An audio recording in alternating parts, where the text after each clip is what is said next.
Hey everyone, it is the breakfast cereal that parents love to hate, and head of Sandbox at Alpacadabraz, Phil. Today's video is about GameMaker, how we import our 3D models, assign them behaviors and traits, and how you set them as an avatar so that you can create experiences in games with your 3D model as the hero you play as. So I know that's exciting content. Check it out.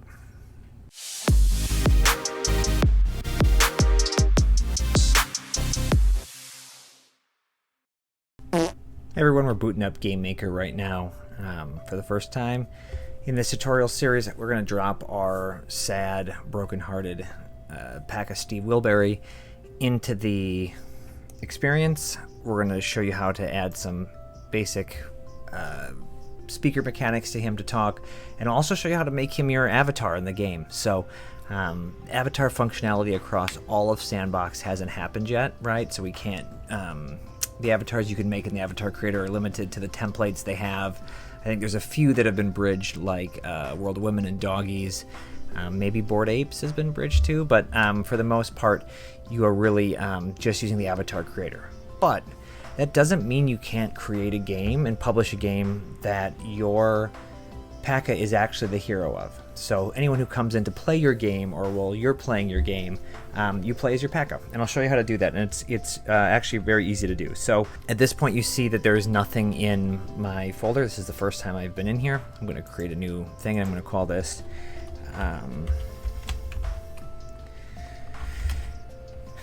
Steve's regret. Poor Steve. So 1 by 1, right? This is the size of the land. They go up to 4 by 4 here. You do get some, 2 by 2s are pretty good. 3 by 3s you're starting to see some lag, and I've not been able to, 4 by 4s when they're full are usually pretty laggy. So let's start just with a 1 by 1 here. A bunch of different ways you can sort of pre-populate the space, right? An empty space is just a green flat area. A lake, some of these are pretty clear. Lake, desert, meadow, Antarctica jungle. I'm going to go with meadow because that feels like the right place to put Steve. So we're going to go to create, and it's going to do a little bit of terraforming on its own for us. And there you go. We've got this meadow space. They've got some clouds that they've pre-created that cast some shadows on the ground. And this space right in the middle is where your avatar spawns. So if I hit tab, where this is we've done nothing other than I hit tab in GameMaker. This is Phil's avatar from the avatar creator. This is not anything special. If you wanted to be Phil, you could have your skin blue and a cool mustache and a bikini bottom, and there you go. But this is the avatar as they stand within GameMaker, exactly as is. Now, I'm going to hit the tab key again, and that bounces us back and forth in between GameMaker and sort of the play mode and the build mode. And so we want to find Steve in our inventory. And so right now, under your inventory box, you have a ton of stuff. You get 26 pages of things. And these 26 pages are all the Sandbox assets that come sort of with GameMaker, right? And so there's roads and artifacts and people and all sorts of interesting stuff, right? In here. But at the end of the day, these are just pieces that these are things other people have made or the Sandbox has made. If we look under owned, there should be only one thing. This is what we have favorited in the marketplace. This is what we have. This is what we've added ourselves, and it's Steve. And then you get his bio, right, about regretting playing the piano and is shedding a single tear. So if I click once on Steve, and I can make this go away, and I can make this go away for now. If I tap H here, this kind of is some quick tips, right? It's a lot like Vox Edit. If I hold down the middle mouse button, it moves around. If I right-click, nothing happens. I need to press the Alt key. I think it's the Option key on a Mac. I'm not on my Mac right now, but I hold the Alt key and the right mouse button, or sorry, the left mouse button to move around, and the middle mouse button to scroll through the land. So I'm going to tap H on my keyboard once just so this help screen goes away. I'm going to look around and I said, you know what? I'm going to drop Steve. Well, one, he needs to be under a cloud. So let's just put him. Actually, I like him on the sun. You know what? The guy needs to cheer up. So I'm going to put Steve. Steve is facing forward, so you know like which way I think it would be north on the map is. If I hold down Shift, you can see when we go back into pivot points and making sure that assets are created correctly. Look, as I'm holding down Shift and moving him around, he's snapping exactly to the middle of each of these blocks because his pivot point is set correctly at 0, 0, 0 inside of VoxEdit. And this is where taking the time to make sure your pivot points are set correctly is really important. So here's Steve. I'm going to set him right here. And now he lives. Steve is there. I can actually create a lot of Steves if I wanted, but at this point, right, only one Steve is necessary. And if I hit tab, you're going to see my avatar there. You're going to see Steve. And that's it, right? That Steve is just sitting there. I don't think he has health. I don't think he has anything, so I can slash at him. Now, we reduced his collision box, so in theory, I should be able to potentially jump on the back of him. Might need a boost, but that is Steve as he sits. Now, great, cool, he's a wonderful decoration, but we need to add a little more dimension to Steve. So what I'm going to do is I am going to click on Steve, and you'll see a window pops up, this properties window, right? And this is where all like the juicy stuff within GameMaker happens. So you see his name, Steve Wilbury. He has collisions. That means that, you know, I can run into him. We have physical contact. If it said no collisions, I could walk right through him. And then you have behaviors and you have components. And so the first thing we're going to do is we want Steve to be sad. So the way you can set custom animations for assets is to go under animated decorations, and you'll see the list of animations that we came up with. Now we're going to click on the sad, that single tier. If I had this looping to false, it means when I hit tab and played the game, one tier would fall and then he'd be frozen, right? This is actually very helpful if you have certain mechanics that need to be triggered by things in GameMaker. So if Steve was crying, let's say, and I needed him to stop crying, right? There is a logic behavior toggle that toggles things like this on and off that we could be using.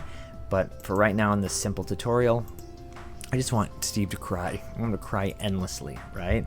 And so he is going to be in his sad animation. It's going to loop over and over again. If there's any components to this, you can set things like climbable. So if Steve was a ladder, you'd have to set the ladder to climbable. If Steve was collectible, if you wanted to be able to walk by and pick him up. If he was going to send a defeat message that says, hey, you know, this is the end of the game for whatever reason. If you killed him and you wanted him to drop something, or if he had health, if you wanted to be able to fight him. These are all the places you make those choices, and we're not going to get into that here. I think ultimately there's a lot of tutorials online to help, but you've got Steve in GameMaker though right now. And so the one thing I do want to do is I wanted to have a little bit of a dialogue with Steve. And so you can only set one set of behaviors per asset. And so an easy trick to be able to have your asset appear to be doing more than one thing is we have him as an animated decoration. He is set to sad. I'm going to hit Control D, and Control D duplicates Steve. Now I'm going to put that second Steve just a little bit off so I can grab him if I need to. And I'm going to do a few things. One, I'm going to set that Steve to invisible, and I'm going to turn his collisions off. So that means as far as GameMaker is concerned, you can't see this other Steve, you can't run into him, he's there, but he's sort of like a ghost. And the thing that we're going to change is we're going to change this to an asker component, right? And so this allows me to put a little bit of a dialogue into this. And so this is, speaker's name is Steve Wilbury. And the question he's going to ask is, do you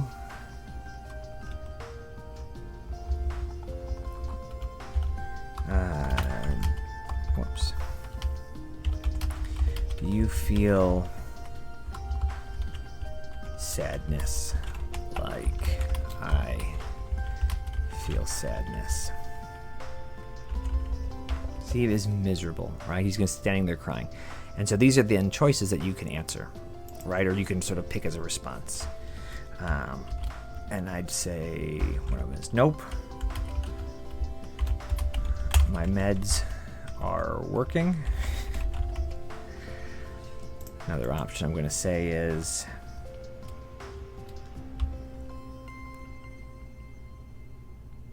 yes. The void calls to me. And the third one is this is that piano thing again, right? And so we have now created 4 choices in a dialogue with Steve Wilbury. So pretty quick, pretty simple. These have logic attached to them. So coming out of as you wanted to add some more complexity to your game, and this is a very, very basic tutorial, obviously, about how to add your Paca to the game as an NPC, you have options. So right now, the message required is we need to interact with Steve. We need to walk up to him. We're going to talk to him, right? And he is then going to give us this choice. When these things are said, they send a message out to the broader GameMaker, and you can customize these whatever you want, but you can see how you can create a dialogue tree. So the first message required is interact. We get these choices. We would duplicate Control D another Steve, and we give him the same asker component, but now the message required would be one of these messages, right? He needs to hear message A1, and a new question would pop up, and this is how dialogue and conversations are built in the sandbox. But for now, we're going to keep it really simple. We are going to have to be able to talk to Steve. If you needed a character to only be able to give you a option once for whatever reason, let's say it triggers a quest, you have the option to do this. But for right now, I'm going to hit tab. I'm going to walk over. I'm going to take a look at Steve. He should be crying. So he is. He's brokenhearted. The guy looks miserable. Very, very sad. Let's watch one more teardrop. And to interact with him, I'm going to walk up and press E. And Steve Wilbury says, do you feel sadness like I feel sadness? And here are our choices. Nope, my meds are working. Yes, the void calls to me. Or this is the piano thing again, right? And obviously, if we had done some more logic, these choices could potentially trigger a quest. It could make Steve angry and change him into someone who attacks us or whatever else it is. But in this case, I'm going to click E, and that's the end of our interaction with Steve. So you, at this point in time, should have your 3D Paca that you downloaded from the site in GameMaker and able to assign any sort of behavior to him. If you wanted to create a version of Steve that just wandered around, right? Like doesn't say anything and just wanders around, you can set this behavior for Steve to a citizen, right? And a citizen basically is someone who just wanders around inside of this blue box. You can change their walk speed. He can walk slow. He can walk fast. Let's keep him about, maybe 1. He's got a health component. This means that I can start chopping him up and he'll die. I can show you what that looks like. As I hit tab, we should be able to take a look at our Steve over here. And in a second, once he sort of surveys where he's at, look, he's just wandering around, probably looking for a piano teacher. So as I hold down this attack button, I get a little closer to Steve. Well, now he's triggering other animations. This is his flee animation. He's running away from us. Where he can go is limited by the box we put him in, right? And now one more hit, and our dear friend Steve is not. He's going to move on. So Steve, I'm sorry to do this to you, but Steve is no more. You can see how this can be if you've got maybe an evil or a wicked looking Paca and you want a horde of Pacas to attack. Great. Assign them health. I can go back to our Steve here. Instead of having Steve be a citizen, let's have Steve be a villain. He's a melee enemy, right? And he's going to attack us. As soon as we hit start, he's going to look real pissed, and he's already after us, see? And this is Steve attacking. So he's doing some damage. He's relatively slow to attack. He doesn't have any sort of fancy traits. We can set those separately in GameMaker. but I gave him one big slash. The dude is toast. Another option for Steve would be a healer, where you could get close to your Paca and he could provide you hit points, right? The farming mechanic and the plant mechanic and stuff, I think are still, they can be a little bit buggy. If you wanted Steve to fly around, let's say your Paca had wings, or you added wings, that would be better. Add wings and add animation of a flying animation. Watch what happens when I pick Steve up a little bit into the air and I've set him as a bird, right? And this is sort of the speed and width. When we go in here, look at that guy go. Now, he's obviously moving pretty quick, but you can see how with a simple, wing flapping animation that you built in Vox Edit, coupled with this bird, it's pretty cool. Your Paca can take on an interesting life of its own. And I think oops, I'll put him into the ground here. And I think finally, we can take the behavior off of Steve, and I'll take the health off too, and we're going to add a component. And this component is called a speaker component. And there's a ton of stuff you can do with this. This unlocks all sorts of really interesting logic in GameMaker, but at its core, it's there to display a passive message you don't interact with. The first message we said, hey, he asked a question, he gave a response, it sent a variable out into the game that could trigger other stuff. This is a passive message, right? And he's going to say, looks like pretty good kite weather if you ask me. Looks like pretty good kite weather if you ask me. And so we want him. We get in a certain range, and it's this sort of blue circle right close enough to Steve, and he detects our avatar. He's going to let us know, and we'll see that his name is Steve Wilberry, right? Going to let us know that he feels like the wind today is pretty good for kites, and you can see as we get close, looks like it's pretty good kite weather if you ask me. Well, thanks, Steve. Now, it's interesting because a different take on this would be giving Steve this speaker component, but going back to our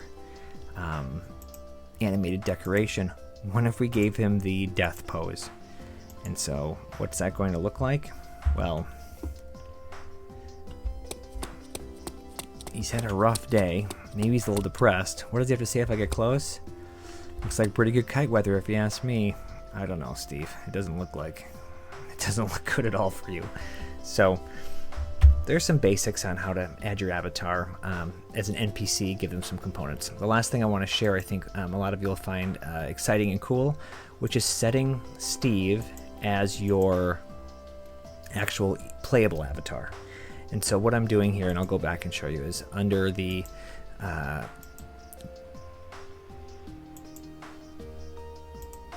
global parameters, right, section, you've got things where you can change the camera from third to first person to over the top to whatever those things are. You can change the time of day, right? We're in a neutral here. We can have it be night, whatever it is. There's a lot of functionality along the top of this, but I think the part that we're going to find the most interesting right now is the custom avatar. We make this switch and we click on avatar model, and we're just going to type in Steve. And so whatever you've named your Paca here, you should be able to look at. And this is important to note because the team at Alpacadabraz has gone out of their way to make sure that all the animations that are on those 3D models are avatar friendly. And so that means that you're able to run and attack and jump and climb and do all the things that an avatar does, and use your Paca as the hero of whatever adventure you want to make. And so you'll see what I mean by that as I close this and I hit tab, and look. Who is our adventurer? Here he is walking. Here he is running, jumping, right? You now could create a game with your 3D Paca into whatever you'd want them to do. You can see how coupling this with custom animations in Vox Edit or whatever it is, there's a lot of stuff you can do with these avatars, and the core things that are built in were there so that all the basic functionality. There's an attack, right? Like smashing, attacking. It's something that maybe is a little bit silly to see, but I think an important, just to be aware of the effort that went into it. If I add a ladder, so I'm going to add a ladder to this space, and I am going to remember when we looked at the components, I'm going to add a climbable so that we can actually climb up this ladder.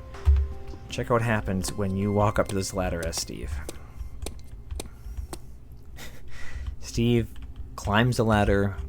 Now granted, it does look odd that an alpaca is climbing a ladder, but this had to be built custom in a certain way so that this made sense as in GameMaker. And so know that the team will continue to create updates to these avatar models as new functionality comes out.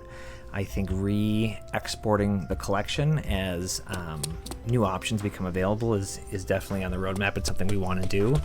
I think adding nodes so that Steve could eventually hold a sword in his mouth and a shield and be able to equip Sandbox equipment is 100% doable for us. I think for right now, though, knowing that the Sandbox still has a ways to go until some of the functionality is finished, we really wanted to create the ability for you as Paca holders to immediately go in there and experience these just amazing 3D models and build games for them. So I hope it's as exciting for you as it is for us to be able to see and do this, and you're more like the happy Steve and not the tearful one, unless they're tears of joy. But this has been a very quick and simple GameMaker tutorial. Catch you in the next one. Thanks a lot.